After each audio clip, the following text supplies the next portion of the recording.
guys, welcome to my channel. Ngayon po, araw na ito ay kumain po kami sa labas kasi graduation po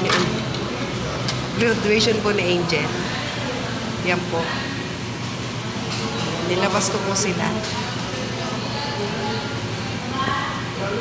Kumain po kami sa Mang Inasal.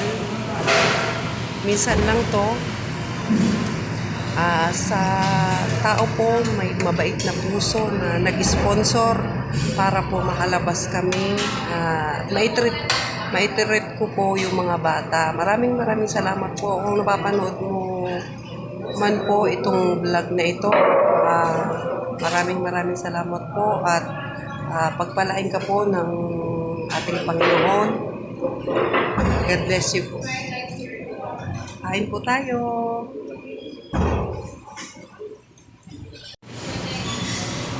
Are you happy? Opo.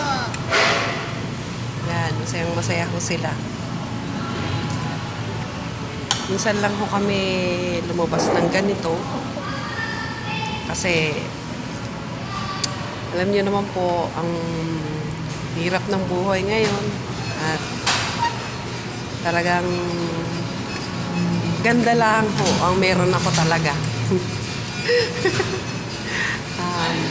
Thank you po for watching. Maraming salamat po. God bless us all.